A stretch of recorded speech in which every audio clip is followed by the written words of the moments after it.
Shalom and welcome to this edition of Revealing the Truth, where we cover the headlines, the heartlines, and biblical truth. I'm your host, the Reverend Rabbi Eric Walker. When your world is falling apart, how do you keep going? At the very time his career as a stand-up comedian was taking off and he had finally achieved his dream of appearing on The Tonight Show, he was also enduring an unimaginable personal nightmare. His 2-year-old daughter, Brittany Nicole, was dying from cancer.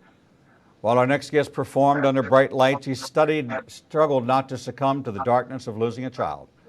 The surprising twist along our next guest's path highlight the power of God that goes before us and prepares the way of truth that later encourages them after they navigated their loss and moved them to reach out and comfort others going through similar difficulties. Anthony Griffith, a successful stand-up comedian for more than 30 years, made his way from Chicago's South Side to the city's comedy clubs and out to Los Angeles, where he performed multiple times on The Tonight Show with Johnny Carson and later with Jay Leno.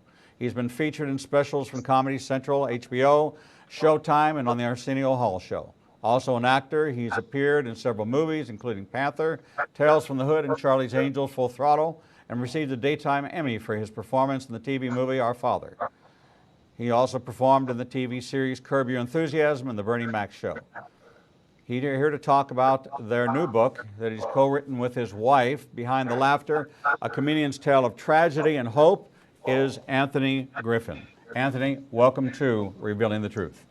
Thank you. Thank you. I appreciate this. It's great to be with you and to hear your story. Sorry that Dr. Bridget couldn't be with us, but I understand you do an imitation of your wife's voice.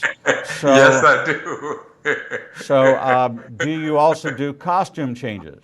I can do that. I don't think that's written in the contract, but if I need to, yes, I would do that too. You know, I'm a man of all talent. I understand. You know, I tried to do an imitation once, and somebody said to me, you know, there's nothing like a good imitation, and that was nothing like a good imitation. So you have a fascinating story. Yes. You know, we have a very good friend of ours who appears on my program every month, who was on the Tonight Show 20 times. Wow. Victoria Jackson from Saturday Night Live. Yes. And she survived breast cancer. So I actually get to spend an hour a month with Victoria. So the comics mind is something that's always fascinated me. And just kind of walk us back to the early developmental years of growing up in a pretty tough neighborhood, pretty tough environment, and what your exposure was even to a representation of God in your life. Well, you know, my mom was a diehard Christian. So church started at 9 o'clock, but church at home started at 6 o'clock a.m. My mom began to play songs that ministered to us, and music, and and she made the rule that if you didn't go to church, you didn't go out to play. So that was just a given. If you wanted to go out to play, if you wanted to be with your friends, you had to go to church. So my mom was great in bringing me to the Lord at a young age and getting to know him. I'm from the South Side of Chicago. We started in the projects, and I always wanted to be an entertainer. I wanted to first be a escape artist. I wanted to be the next Houdini. And my mom, one Christmas, gave me a straitjacket. I was so excited. I cried because I was so happy. And because who does that but a mom find a way to get you a straitjacket? And I found out she had called an insane asylum, and she simply asked them, how much does a straitjacket cost? And they said, this must be true, because only a mom would call and ask for a question like that. So I wanted to be, I did a lot of impressions when I was a kid. and we grew up at the Y, so I got to do impressions like John Wayne, and I could do like 35 voices when I was a kid. And as I got older, I fell into comedy. I love to laugh because my mom loved to laugh, and we love like the Carol Burnett show, stuff like that. That was family oriented, and I just stepped with it. And while I was in college, I went to a comedy show, and not thinking that I would be in it forever. And that's just something that I just fell into. And I think that's God's direction as far as being, give me a chance to learn how to make people laugh. Yeah. The growing up in church, Yes. let's say the lack thereof of humor Yes. in this kind of church structured environment. Yes. Were you the class clown, or were you the steady Eddie? I was never the class clown. I was so shy as a kid. I was so bashful as a kid. And in church, I loved watching pastors because they had to have the ability to keep the story going alive, tell your story, and make you laugh at times like that. So I loved watching just pastors and how they told a story. Yeah, but I was so quiet as a kid. I was so bashful as a kid. I took my studies seriously because I feared my mom because there was no cussing in the house. I don't think I heard my parents ever swear until their until they made the transition to heaven. I don't think I ever heard them swear, but yet I definitely knew when they were mad, they were upset, they were disappointed, and I think that began my style of humor, because I feared my mom and her bootstrap, her belt, and I feared my grandmother and her 38 that she kept with her at all times. So yeah, so when I tell people that they think I'm joking, but it is true. My grandmother had a 38, and my mom had a belt. My grandmother had 2 guard dogs that we never saw. They were in the backyard, but she constantly said, "Don't go in the backyard or they will kill you." And I took that to heart. And my grandmother had a big picture of Jesus in her middle of the house, that it seemed like Jesus was always watching me, no matter what I was doing. No matter he was what. always watching if I was taking cookies or candy or anything. Yeah. So in that course, it was fun, because I thought every family was like that. Every family had a grandmother that had a 38. Yeah, so it was fun because we didn't know we were poor because everyone else was poor around us. So it was fun. Yeah, I had a fun childhood. Yeah. So you had a good, strong foundation of faith. You had a good, strong foundation of family. You had a good foundation but yet you were shy. And I was very shy. So what caused you to turn to the toughest job there is? Because I remember Yes. being on stage, being heckled, and I worked the clubs in Atlanta after having gone through, and I was a corporate executive, and so this was Yes. something I had always wanted to do. So I went to comedy school, and I was trained by somebody that opened for Jeff Foxworthy. He was never a headliner. He was always an opening act. And he decided to later in his career to Yes. open up a comedy school and teach people how to be how to write a joke, how to create a one-liner, how to circle back and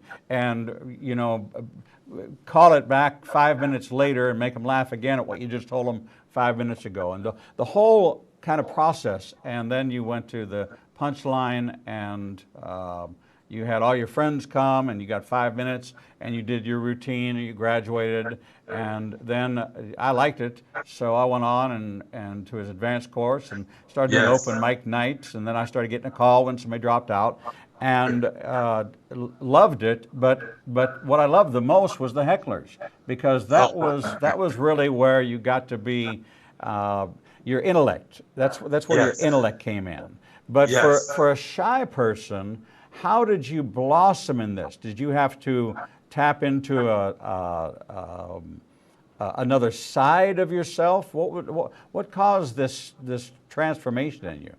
I think the fact that my personality is very likable, that people just I don't mind. I like people, so I don't mind being around people. And once they understand that I'm not conceited, because in high school, because I was so shy, people assumed I was conceited. But it was just that I just was so scared to talk to a young lady or anything. And if I didn't have anything to say, I would just be quiet. I thought that was thought that was a good way. So I think I never thought I was the funniest in my my neighborhood.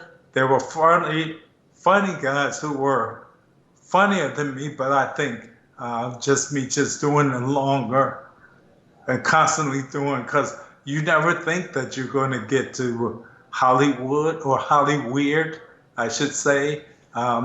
That's so far remote from where you grew up. I didn't know anyone in the business. My mom, her generation was, hey, if you get a good government job, if you get a job working at the post office, you've really excelled.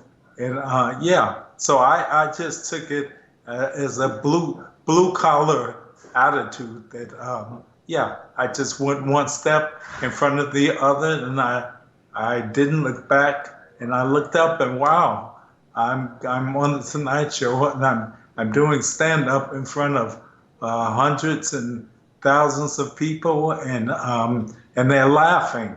But yeah, I was so shy. Even now, I can get at times. I'm very introvert. Yeah, yeah. Well, I think that's a big myth a lot of people have, is that a lot of comics will be class clowns or it's the life of the party, but a lot of comics are really just quiet people, but they observe the world, yeah, and put a bent on the world, yeah. I think a lot of it comes out of insecurity in some people, not the confidence, but that introvert, and you can become the extrovert, but you always revert back to it's okay to be quiet and have quiet time and not have to be the crowd. But my real question for you is how did you land the biggest role of your life, the number one absolute crown in your jewel in your crown? Is Yes. Dr. Bridget Travis Griffin, Yes. a psychiatrist who you've been married to for more than 30 years.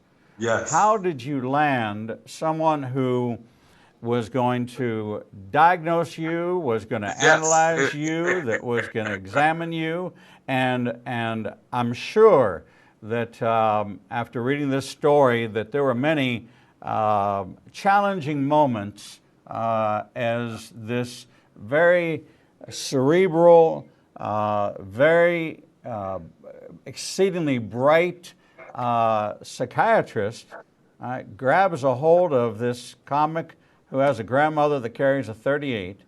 Yes. And what did you do to win the heart of this woman? Well, first of all, I had no idea until reading the book that she had such a disdain for me, that she hated my guts. I had no idea. That just lets you know how tuned I am into women.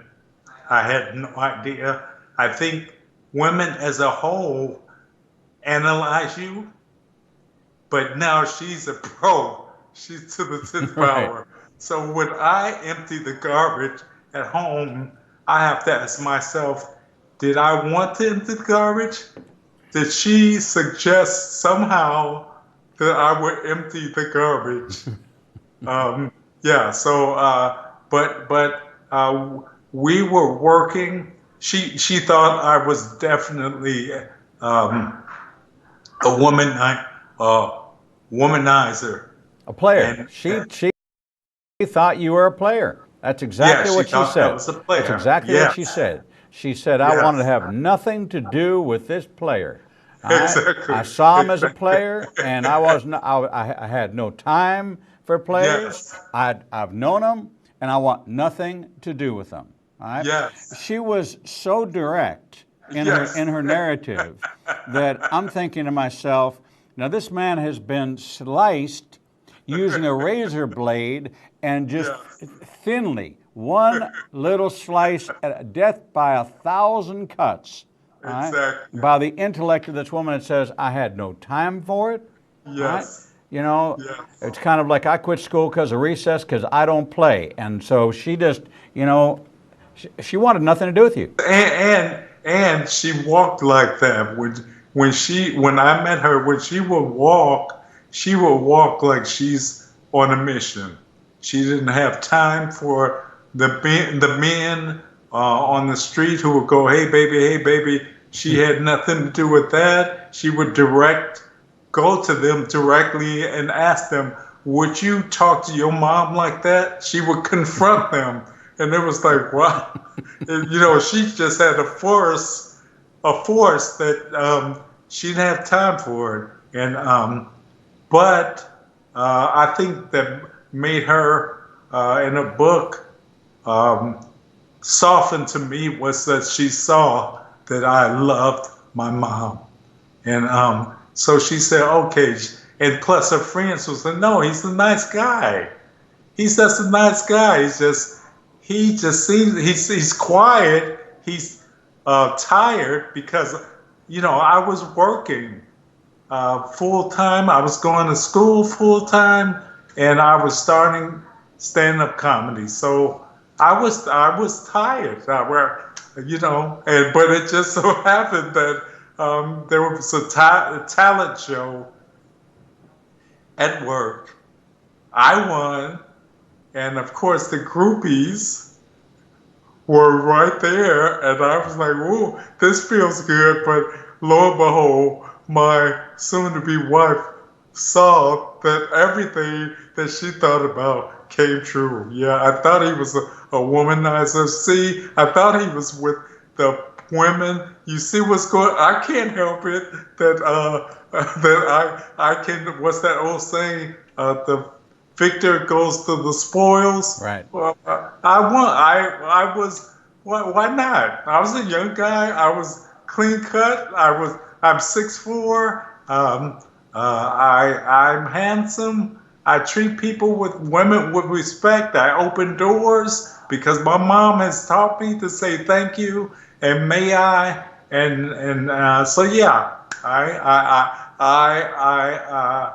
I say yes to all of that. Yeah, but it was because of the love of my mom, and she saw that sort of that made her look at me in a different light.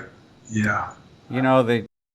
It's interesting that in the book of James, he writes that if anybody lacks wisdom, ask for it. And that kind of has to send you back to what King Solomon says, that the beginning of wisdom is fear of the Lord. I think that when you're growing up in your household, in my household, and a Jewish household is not much different. Yes. The only thing that they don't carry a 38, they carry guilt, and so they're armed and dangerous. Yes. Yes. A Jewish mother, they say the difference between a barracuda and a Jewish mother is lipstick. Yes. That's funny. That's the only difference. So, that is the beginning of wisdom, and that's what she did see in you, and Yes. that faith background, Yes. that reverence for your mother, for your grandmother, for being a man of honor, a man of dignity, Yes. and a man of honor. So the two of you got married, and things were going well. Things were good. The early years were good. Yes, we were the typical young couple, and we were making our way in life, and and the share some things. My wife's father is Muslim, so the fact that she was able to go, I'm going to side with you, and her father was so understanding that he said, if this is what you want to do, go ahead. I'll support you. I'll support you. He was one of my biggest fans. He was very close to me, as my wife was very close to my mom. I mean, they were like buddies. The fact that when my wife said, your mom comes first, my mom said, you come first.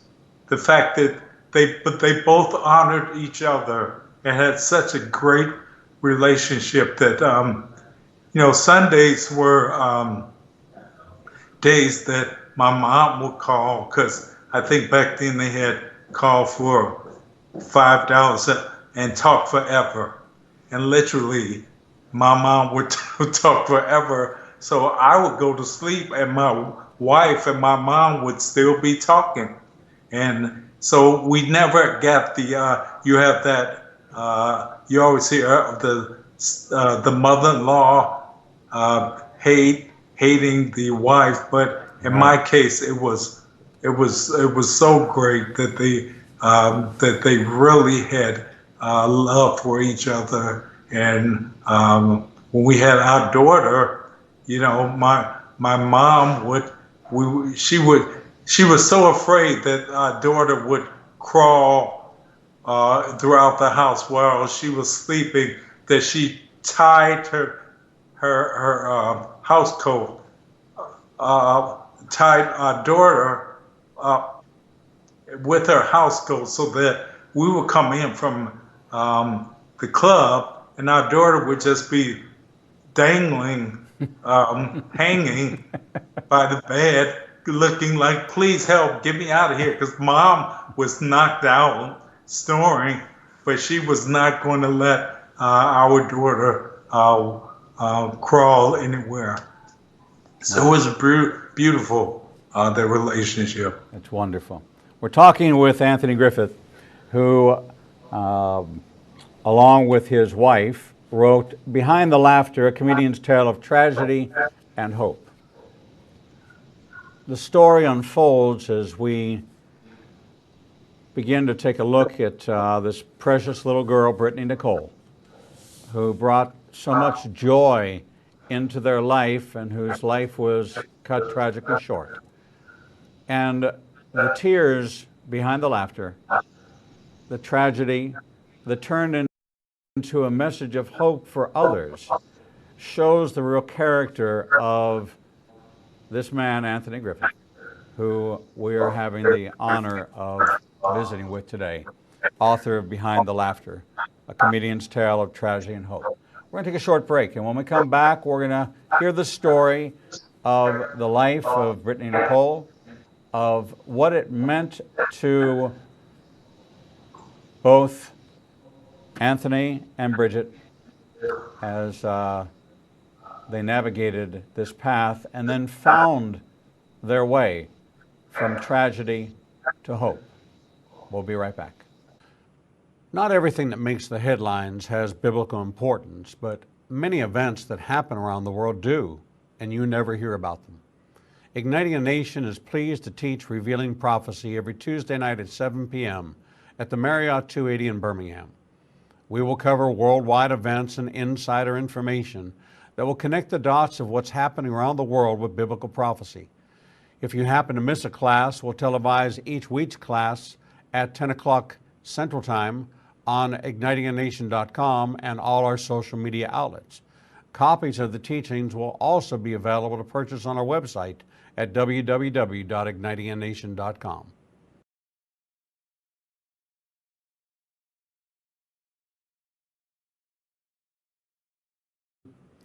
The Lord meets you right where you are, and so does Igniting a Nation's new live streaming outlets. You can now watch Revealing the Truth, Revealing the Bible, and Prophecy Revealed simulcast live each Monday through Friday from 10 a.m. to 1 o'clock p.m. Central Standard Time on YouTube Live, Facebook Live, Vimeo, Periscope, and through our website, www.ignitinganation.com. No matter what device you are using, our program will automatically scale so you won't have to miss a single program. And if you happen to miss an episode, you can always subscribe to the Igniting a Nation YouTube channel and access over 1,000 interviews and never miss your favorite authors, special guests, and topics that interest you the most. There are lots of ways to see Israel, but nothing compares to seeing the land of the book and the people of the book through the eyes of two Jewish believers who can take you on a journey that will bring the entire Bible to life. When you join Rabbi Eric Walker and his #1 rated tour guide, Edo Canaan, in Israel, you'll experience incredible teachings, first-class accommodations, and actually walk where Jesus walked. You will experience the Bible transforming from black and white into living color, and you will never see the Bible in the same way again. For more information, visit us at www.ignitinganation.com/events. The Lord contends with what contends with you, and Igniting a Nation is committed to bringing to light each and every issue that faces a believer's life. Our live stream programming and teachings take you on a journey to finding biblical truth from a wide variety of experts who share their insights into a deeper walk with the Lord. We have assembled the most comprehensive panel of experts in the fields of prophecy, caregiving, healing from trauma, shame, and abuse, and so much more. We continue to expand our teachings and programming to meet your needs. We're committed to healing the nations with biblical truth. Visit www.ignitinganation.com to develop a deeper walk with the Lord and start your journey to a transformed life. The Bible commands us to study to show ourselves approved, but most study using Bible study tools and not actually studying the Bible chapter and verse. Igniting a Nation is pleased to present Revealing the Bible, recorded and taught each week before a live audience. We take you deeper into the actual Bible and verse in both Hebrew and English and connect the dots between the Old and New Testament. You can attend our 2 classes in Tuscaloosa and Birmingham, or watch the program every Wednesday at 11 a.m. Central Time on ignitinganation.com and all our other simulcast outlets. For more information, visit www.ignitinganation.com/events. Shalom and welcome back to this edition of Revealing the Truth, where we cover the headlines, the heartlines, and biblical truth. I'm your host, the Reverend Rabbi Eric Walker, and we're talking with Anthony Griffith, co-author of the new book, Behind the Laughter, A Comedian's Tale of Tragedy and Hope, written with his wife, Dr. Is it Brigitte? It's Brigada. Brigada Travis Griffin. And she's a psychiatrist, and together they have written this story that we're just about to dig into the birth of their little girl, Brittany Nicole, and your mother came to stay with you to look after her while you worked the clubs, and there was a great bond, and But then things began to change, and Yes. you began to face a new reality. So what happened, Anthony? Well, I was on the road, and Brigada called me and said, uh,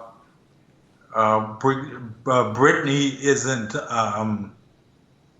It's something. She's not really doing anything. There's something wrong. It was the mom's tuition. There's something going wrong with Brittany. She's very lethargic. And so I said, okay, so when I come home, we'll go to the children's hospital. And as soon as I got home, we went to the hospital. And the first thing the doctor said, how long has she been orange?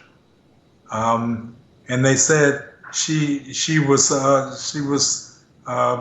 suffering from, she needed blood right away, or she would have went to sleep and never woke up. So that was the first thing that the mom knew something was wrong with the daughter. And so then they gave her blood because she's so young, she was so young that it was too much blood. So they felt that we have to put her in a coma for herself, induced coma for herself.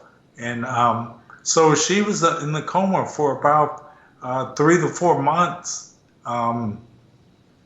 And so because we had given up our place in Chicago because we were going to move to LA, everything was on hold. I still had to work now to pay the bills. And because my wife was in Chicago with our daughter and families in Chicago, they were able to support her spiritually. But so we stayed for 3 to 4 months at Ronald McDonald House. Mm-hmm. So I'm always giving honor to them because it was like $5 a day, and they really took care of us while the doctors were taking care of our daughter. And so eventually she went into remission. We flew to California, and we got 2 important calls that when we get to California, eventually it moved in. One was that the talent coordinator said he wants me to be on the Tonight Show. And the second call is that Brittany's cancer has come back. Mm-hmm. So in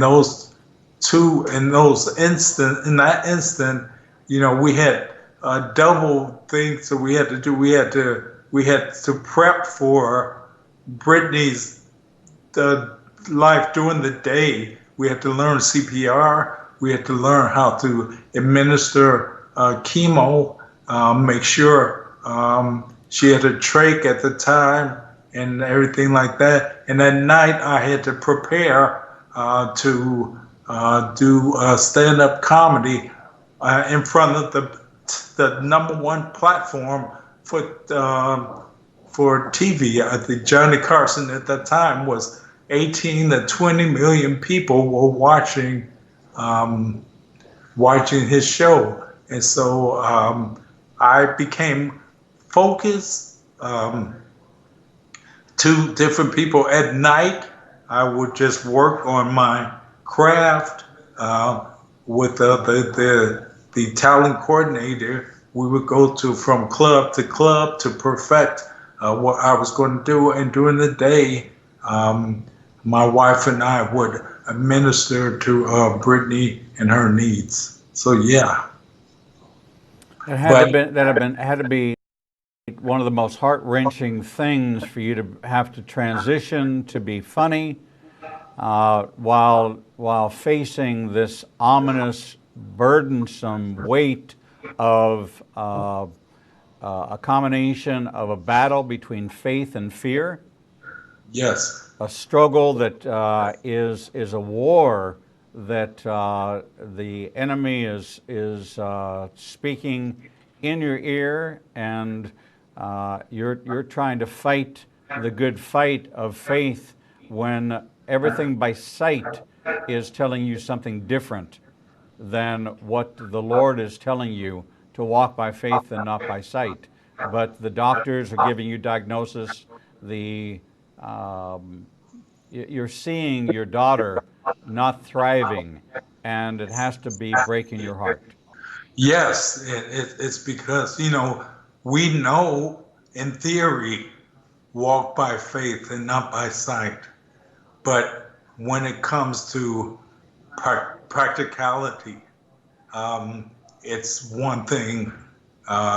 Theory is totally different than life itself. And one thing about, as I get older, one thing I can really see the people in the Bible dealing with life as we do so now. It's really a book of life, and how God is constantly saying, I'm with you, but the devil is always saying you're by yourself. Right. And that's one thing. When we were going through the thing with Brittany, there was no one we could talk to. No one had gone through that. We had never lost someone, so we felt like we were just by ourselves. Yeah.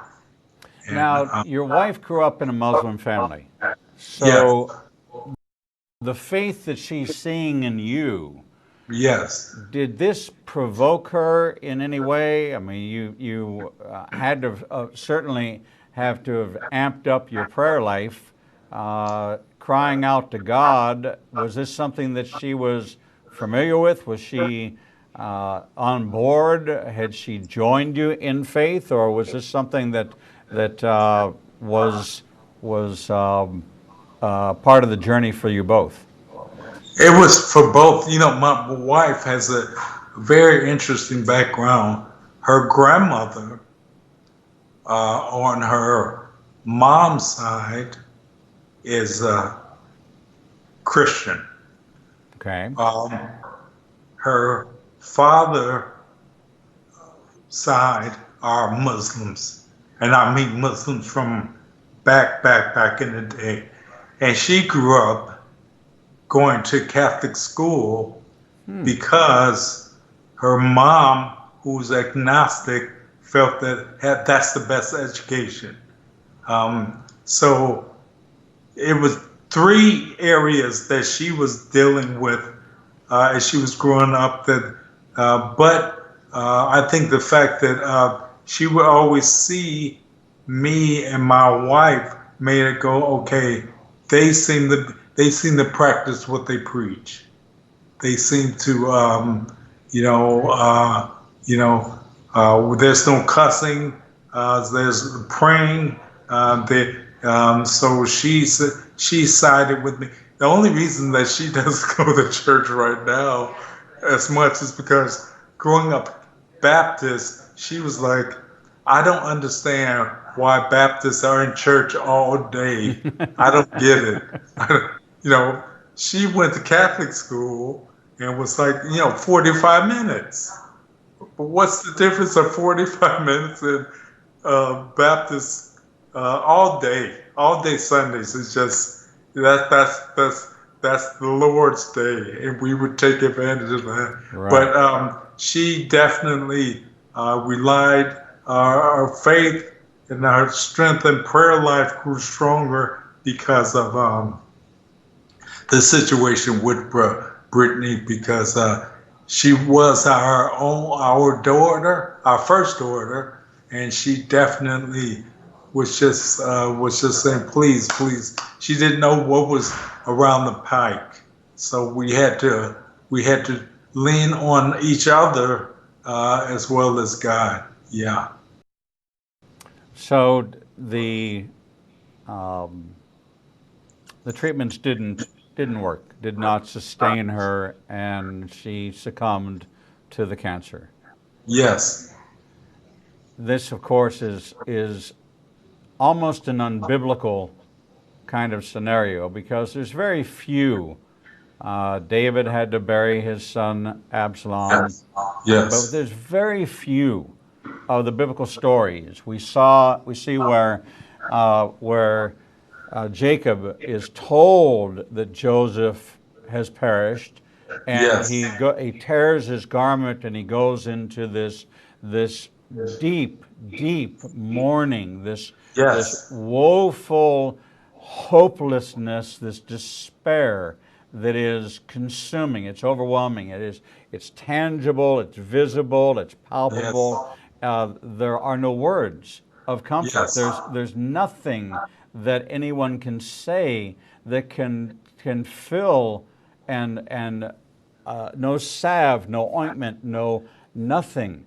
It is a passage that you have to, and it's a dark passage that you have to go through. How did you and your wife navigate this tragic loss, and how did it turn into this message of hope and even become a support system for others who are walking the same path? It definitely took its toll. I would say about 10 years. I think in the book we call them our zombie years, where you can live life without enjoying it. So we were literally just going through the routine of life, paying bills, and not enjoying it because I think this was the way God, as the Bible always said, when you're in a storm, and everyone's going to be in a storm eventually. If you're not in one, you're going to be in one. You're getting ready for one. You're coming out of a storm. But it was God who was perfecting us and strengthening us for the next chapter. Because coming out of the storm, you're not the same. You're bolder, you're stronger, you have more patience, you're praying more, and this is something that we needed. But it was, I would not lie, it was. We really did not know how we were going to get out of it, how long it was going to be. But after 10 years, we could hear the birds chirping again, and you could smell the roses again. So I think there is a process. I think now looking back, to help us, to help someone else, I would say definitely let your community help you, because that's what, if you look throughout the Bible, God is always the community, the Trinity, God the Father, God the Son, God the Holy Ghost. It's always community. Community is going to keep your strength, is going to be there for you, that you can lean on, that you can take your solace in, and the fact that when God got us out of that, we became stronger, that we can comfort others in their trying of grief, in their times of storm. And that's where my wife became a psychologist. And she specializes in children. So for those families that have been hit, and she can tell them, hey, I've been there. I know it's painful, but you're not alone. And whatever emotion that you feel, it's okay. If you're angry, if you're sad, if you're disappointed, if you want to rail at God, it's okay. He's big enough that he can handle that, because he knows what's going to come out of all of this. He knows the ending, and the beginning. Yeah. So do you see this as a message of you navigated the dark night of the soul? You Yes. had this period of time where you were really struggling just to put one foot in front of the other, to Yes. deal with an overwhelming loss, a grief that no one can imagine if they have not been through it themselves. That it is not a club that anybody wants to join and Yes. ever aspire to, and it can be a very lonely isolation where the quiet is the worst. The Yes. deafening silence is overwhelming, and that's called despair. And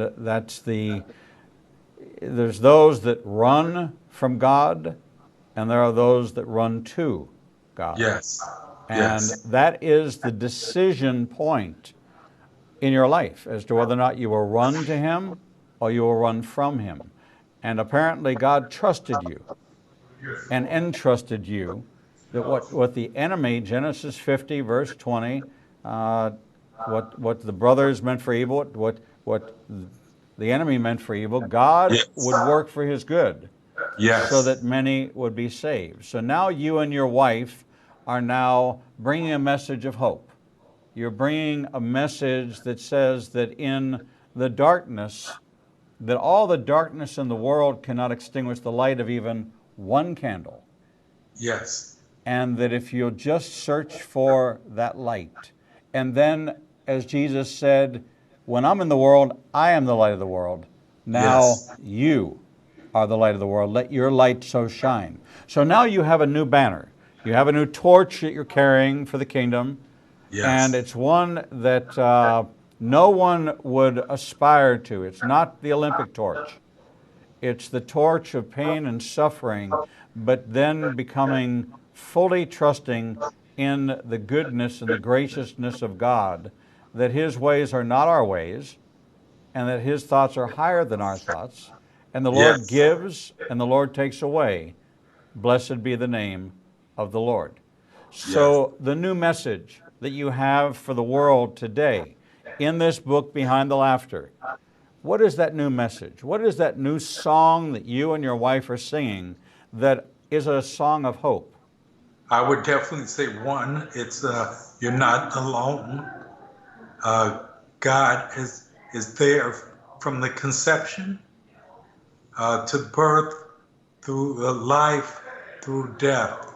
God is there. The enemy will tend to say you're alone. God will say, I'm there before, in front of you, behind you, on your side. Um, just I'm there, even though if you don't believe me, I'm there. And I would say tomorrow is not promised. So if you love someone, let them know today. Um, there's so much technology. You can text someone, you can email someone, just, I'm thinking about you. You dropped into my spirit. Um, and it's okay to say, I love you, because I don't know if I'm going to see you tomorrow. That's you saying that you know more than what God knows. And I would say marriage or something like that will either break you or make you stronger.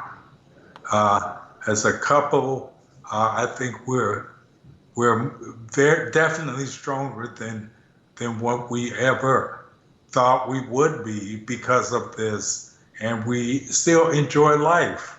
Life is still fun.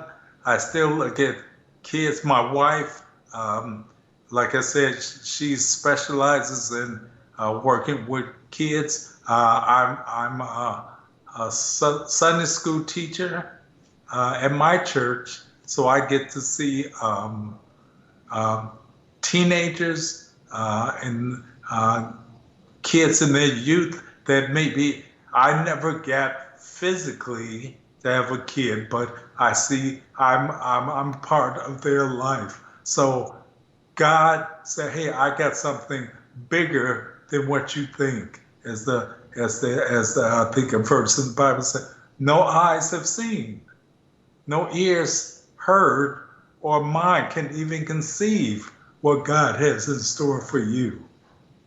Yeah. And I think that if people understand that, and that you're not alone, and God will use you to comfort others, will be all thing that I would say you will.